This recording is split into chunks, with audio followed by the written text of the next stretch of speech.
In Irish special stage rallying, there's the raging controversy over the question of illegal practice. Pace notes, they call them, and why the governing body of the sport, the RIC, has banned so positively such activities, which are the norm in Europe. This is a special rally stage, a closed public road over which the competing cars race against time. This stage is normally unpracticed by the driver, and the Uni Royal Cork 20 International Rally has many such stages. Like, for instance, the old Mallow Road near Jordan's Bridge, now a route for loaded beet lorries. 30 minutes later, the road is closed to the public for a limited period, and the rally cars go roaring along it. Well, I'd do every event in Ireland if there was pace notes, you know, because I think it puts everyone on an even footing. You can go out and make your notes, and if you have a problem or if you go off the road as I did in the Manx, well, it's purely driver error. No, I think the speed of Irish rallying at the moment, the cars are going so fast, I think pace notes will definitely have to come in. There's a lot of controversy about it. You would come down on the side of pace notes then? I would indeed, most definitely, yes. Do you think that the authority here will have to rethink the whole matter? Well, I think if they policed it properly and it was done properly, I don't think there'd be any problem. It's good fun doing a blind rally, but there again, the local people have got the advantage, so there's for and against. You know, it's a lot cheaper without having pace notes, because sort of you can come on the day before the rally and then get on with the rally. With pace notes, you have to come about 3 days, so it pushes the expense up really. But I think I do prefer pace notes. Oh, I don't know. There's a lot of talk about pace notes and people looking at stages, looking at practice, and you just don't know how much to believe and how much is people talking. For my part, I don't believe in looking at roads that are non-practice roads, and you know, I wouldn't get any satisfaction out of winning a rally by an unfair means. If you look at the success story of the Ulster Rally, they allowed pace notes 2 years ago, and as soon as they allowed pace notes, the rally has gone from strength to strength to strength, because you encourage overseas drivers, world-class drivers. Whereas here, they're not inclined to come, and they won't come. They say the local guy has the local knowledge, so why the hell should they put their neck on the chopping block? So obviously, pace notes of some description must be allowed eventually, for safety factors and for a decent event. You can't stop guys going looking, and it's unfair. I prefer to be doing a pace note event, a practice event. You know, I'm a bit concerned about the speeds now in these Group B cars and doing blind events, but the position I'm in the Tarmac Championship really forces me to do this event and probably the Killarney Lakes Rally as well. We're going to try and take it fairly steady and get to the finish and see what points we can pick up, really, you know. Well, certainly this year you have Bertie Fisher in the Manta, and he'll really be trying it on. Following him is Austin McHale, who was leading it last year when he fell out and was going quicker than I was going, in fact. Whether it proved right or wrong afterwards, it's there to be seen. You have Brendan Fagan, who was very quick all the season and had a lot of bad luck, so maybe he should have some good luck this year. And then Richie Heeley, who's really, I think, should be the man to watch. You know, I'm up against locals with local knowledge, so where they're going to keep it in, we're going to be backing off. But there again, we hope to make it up on, you know, a few more places, possibly. Sure guts. Yep, that's what you need. You know, it means quite a bit in publicity terms to GM Dealer Sport, and obviously I would like to win the title. I've finished second in the Tarmac Championship a few times, and you know, it would be nice to win the championship. It's still a very good event. You know, with so many rounds of the British Open Championship forming part of the Tarmac Championship, it makes for quite a bit of competition. So, with the pace note topic in the air, this blind or secret rally sets off from Cork City Hall, led by last year's winner Demi Fitzgerald in a Chevette HSR. The all-Cork crew is completed by co-driver Leo White. Bertie Fisher for Fermanagh is next in the GM Dealer Sport Manta, with Austin Fraser in the hot seat. Austin McHale and Christy Farr slot in at 3 with the NDT Chevette, a hot combination but yet to win an international rally. Richie Heeley is the leading Ford Escort driver. The Dubliner is assisted by Mallow's Vincent Meath. So every 30 seconds the cars, all 75 of them, trickle away from Cork City as the wet morning gives way to brighter skies. Today there are 9 stages near Mallow, and Demi Fitzgerald is the first through on stage 1.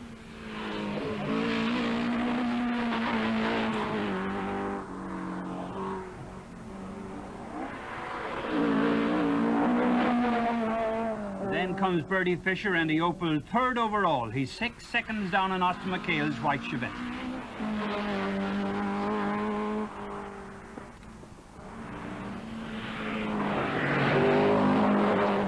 Brendan Fagan is second, slower than the Fitzgerald Vauxhall, and Richie Heeley is fourth.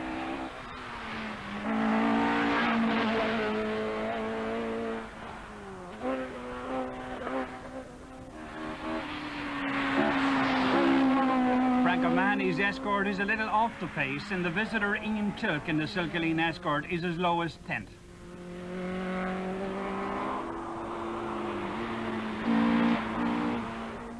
Gone is the morning rain, the crowds bunched at every vantage point, wait to see their favourite crew go screaming by. Then it's off to the next stage.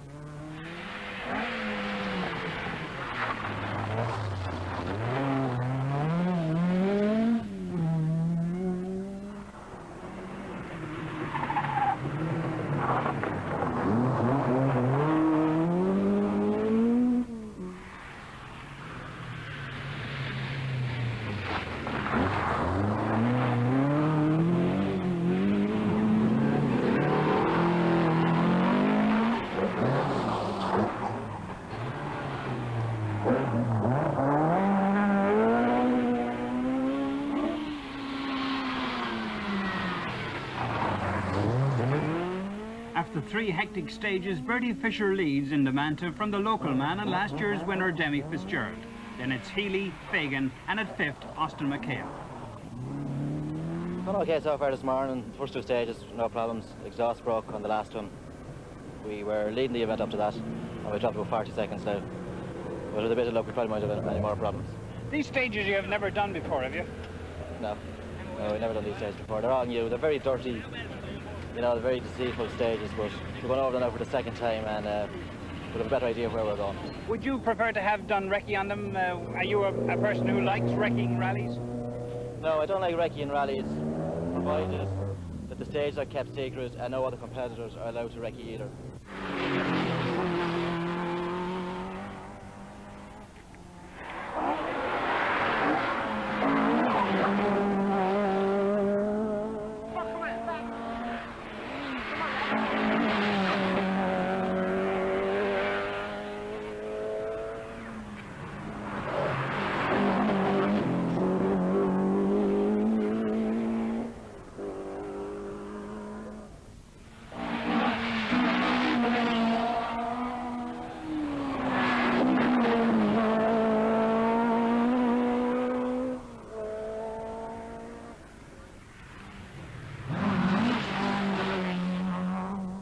By the time they reach Nagel's Mountain Stage 6, it's obvious that the pace is really hotting up, and although first on the road, Fitzgerald is losing time.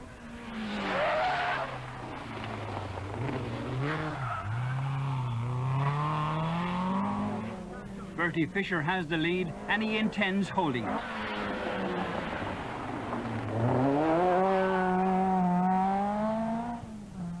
Richie Heeley is driving well within his limits and within the top 4 on each test.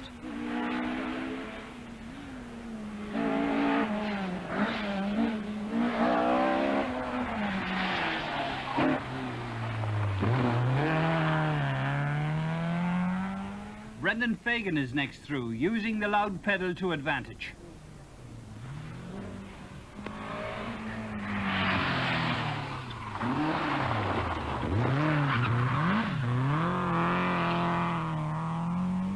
But Austin McHale in the NDT Vauxhall is the quickest of them all and delightful to watch.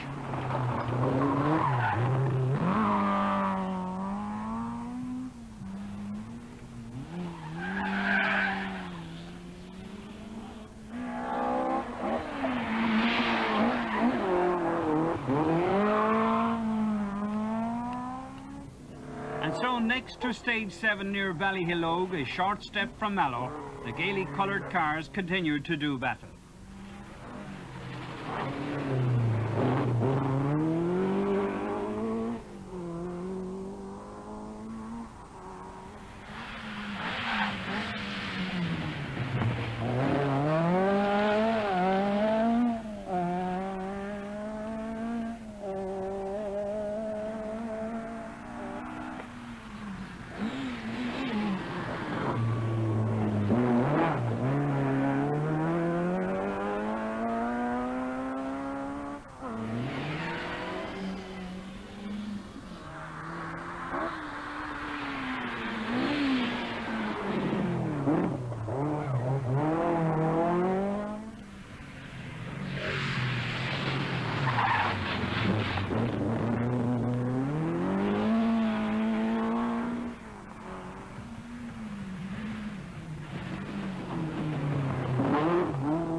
Overnight rest back in Cork City, there is an all-important service check.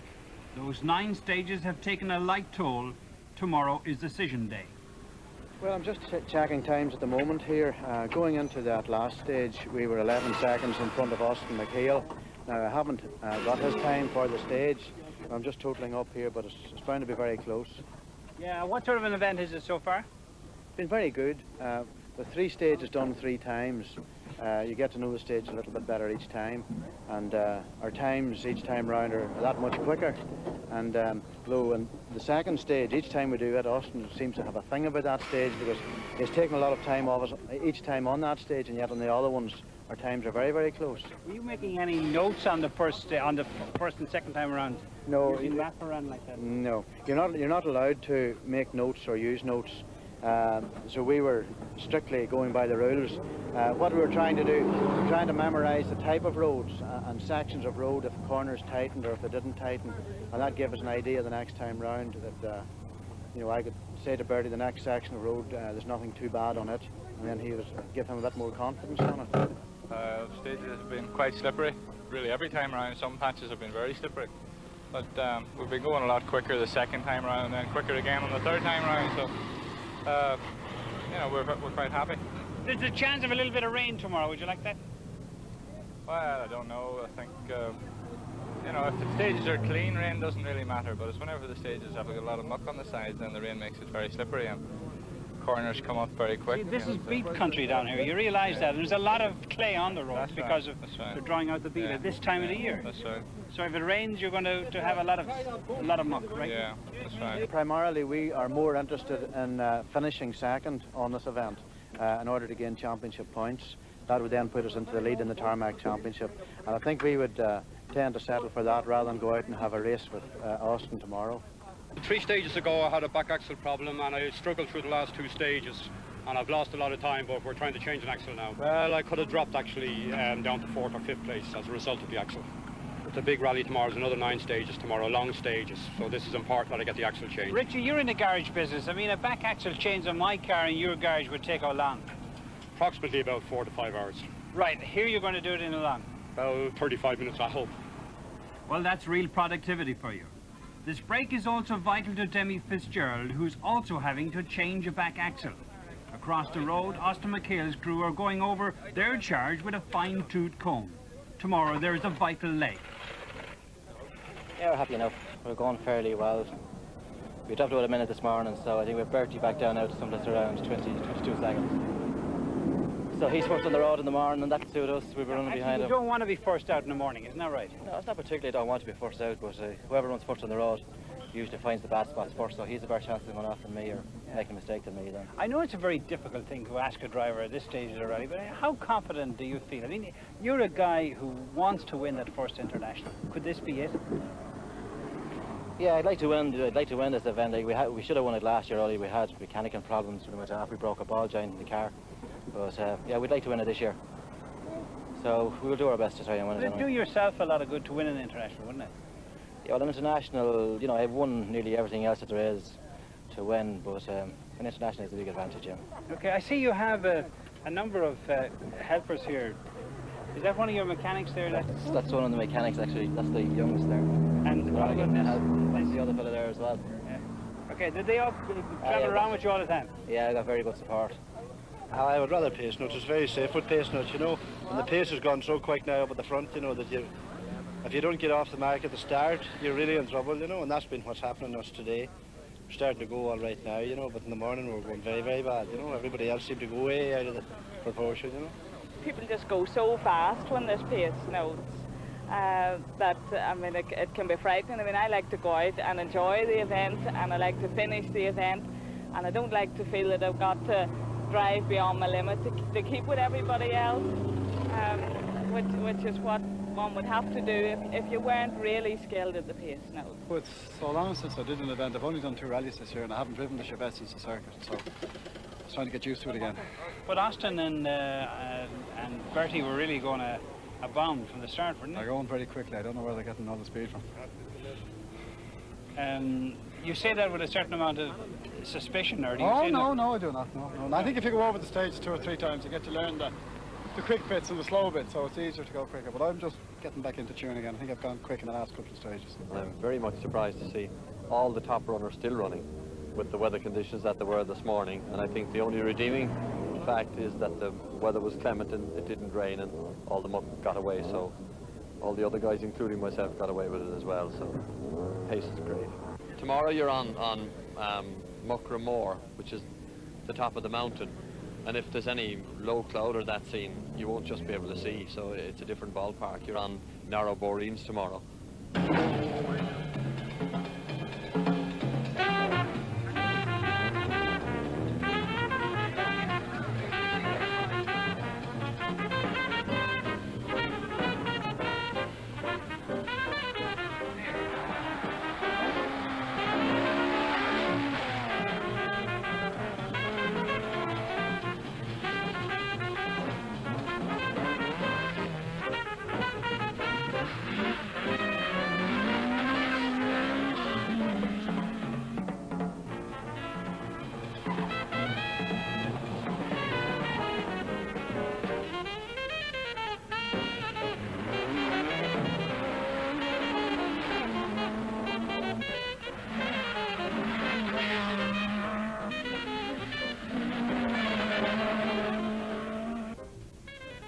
Conditions on Sunday are terrible. The crowds are now huddled together in the rain. The first stage is cancelled and the rate of attrition rises, with the rally leader Bertie Fisher among the dropouts.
So by stage 14, the rally has changed drastically. Fagan, Philk and Bonner have joined Bertie Fisher in retirement. Yeah, we're leading the event now again for the second time. Richie Heeley is second. I think he's about 1.5 minutes to 2 minutes behind us. Who's third? Demi Fitzgerald is third, I think. Half a minute behind him. This morning the conditions were terrible, weren't they? The Yeah, very first stage steady. was cancelled. Tell us what happened down there. Well, it started to rain. There was a hold up in the start of the first stage, and everybody was on flicks. It started to rain, so in the interest of everybody's safety, they decided to cancel the stage. So they come back onto the inlet. So then the next thing, Bertie Fisher had a problem. What happened to him? We took, I think it was 5 seconds or 6 seconds off Bertie on the next stage. And the following stage after that, then he was off. So that was So he's out of the event now anyway. Austin McHale has now only to pace himself to the end. Up on top of Musheramore, conditions are atrocious, but the show must go on and on. The drivers and co-drivers live with the challenge of it all. The crowds are still prepared to follow the circus, the lions and tigers, even the clowns.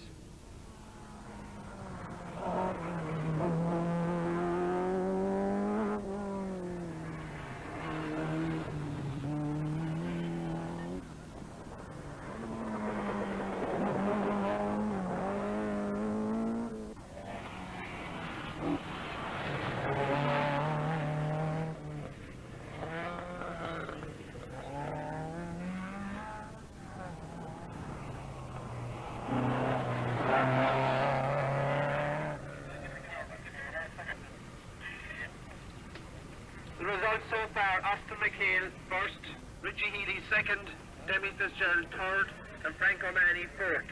And the first car is about to leave the start line, so please cooperate, lads, or else we'll be in fierce trouble.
Soon it's all over bar the celebrations. McHale, the victor, follows the vanquished Fitzgerald off the final stage. The Unirile Cork 20 has a new champion. The pace note controversy will go on long after this event. Austin McHale won it perhaps for his kind of rallying, no pace notes. But where were the stars from abroad? With pace notes, there was a better chance of having them. There are, of course, arguments for and against, but most of the drivers want them for the sake of equity, if not for the sake of their sport.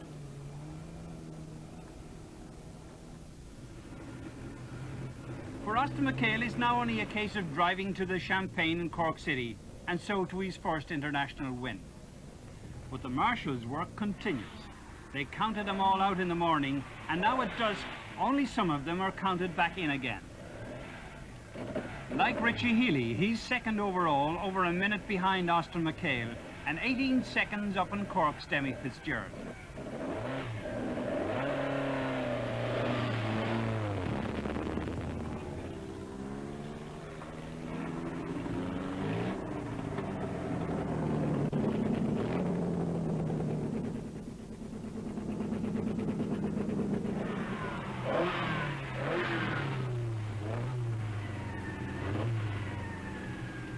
Mahony in the Colster Escort takes fourth on his 13th attempt to finish the Cork 20. Ken Lyons, Frank Fennell, Sam Hawkins and Winston Henry are next on the leaderboard.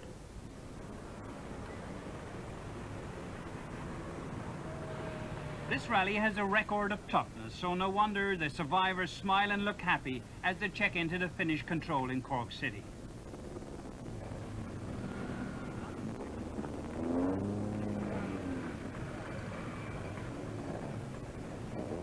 The non-destructive testing Vauxhall in the hands of Austin McHale and Christy Farr takes the top award. Both are well deserving of the honour. For McHale from Rathcoole, Dublin, the bad luck occurrences are now a thing of the past. There was the frustration of Donegal in June that slit between the cup and lip, and last year here in Cork, Austin McHale should have won. Austin, you've eventually done it. Well, you've done it.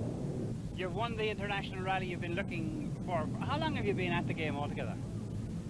I was rallying competitively, I'd say about 3 years. But I've been rallying altogether for approximately 6-7 years. You've been knocking on the door, haven't you? Really, since you finished third in the Mintex. Well, actually, we should have won this event last year. We had a 2-minute lead here last year with about 4 stages to go, and the front ball giant broke in the car, and we went off. We were unfortunate to win. We should have won Donegal. Same way, unfortunately, we didn't, but we made up for this weekend.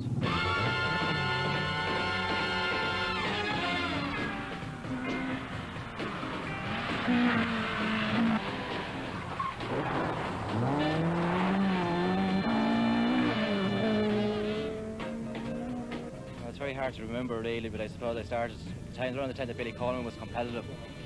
We went to a couple of events and just more or less took it from there. Bought a car, started doing events, and eventually worked up to get a Group 4 car and get competitive.